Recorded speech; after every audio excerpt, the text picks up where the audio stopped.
മലയാളത്തിലെ ഒരു സിനിമാ നടിയുമായിട്ട് ബന്ധപ്പെടുത്തി അശോകന്റെ ഒരുപാട് ഗോസിപ്പ് വന്നിട്ടുണ്ട്. അശോകൻ തന്നെ അറിയാം. ഒരുപാട് ഗോസിപ്പ് വന്നിട്ടുണ്ട്. സത്യം തമാശ പറഞ്ഞല്ല, സീരിയസ് ആയിട്ട് ഞാൻ ഒരുപാട് പേര് ഇങ്ങനെ ആ സിനിമയുടെ പേര് പറയുന്നത് ശരിയല്ല. അവര് വളരെ നല്ലൊരു കുടുംബജീവിതം നയിച്ചുകൊണ്ടിരിക്കുക. അവരുടെ പേര് പറയുന്നത് ശരിയല്ല. പക്ഷെ ആ പ്രണയത്തിന്റെ വാർത്തകൾ കണ്ടിട്ട് എനിക്ക് സങ്കടം തോന്നിയിട്ടുണ്ട്. അത് അശോകൻ അങ്ങനെ ഒരു പ്രേമം ഇല്ലായിരുന്നു. ഇല്ല, ഇത് ഗോസിപ്പായിരുന്നു. അശോകൻ അങ്ങനെ ഒരു പ്രേമം ഇല്ലായിരുന്നു. അവരിന്ന് നല്ല രീതിയിൽ വിവാഹം കഴിച്ച് കഴിയുന്നു. എത്ര പേരാണ് ചെന്നൈയില്? സോറി, അയ്യോ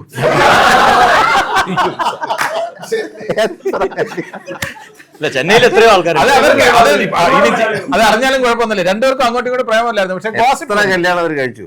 അല്ലല്ല, അവര് ഗോസിപ്പ് അത് ഇല്ലാത്തൊരു പ്രേമം. ഞാൻ അശോകന്റെ അടുത്ത് അശോകൻ എന്ത് ചെയ്യാം, ഇങ്ങനെ ഗോസിപ്പ് വന്നിട്ടില്ല, ആൾക്കാർ എഴുതുന്നില്ല. അശോകൻ എന്ത് ചെയ്യാൻ ജഗദീഷ്, എനിക്ക് അങ്ങനെ ഒന്നുമില്ല, അവർക്കും എന്നോടില്ല. പക്ഷെ ഇങ്ങനെ ഗോസിപ്പ് ഞാൻ പറഞ്ഞു എനിക്ക് സങ്കടം തോന്നും. എനിക്കും നമ്മൾ രണ്ടുപേരും കുറെ നേരം ഇരുന്ന് കരഞ്ഞു.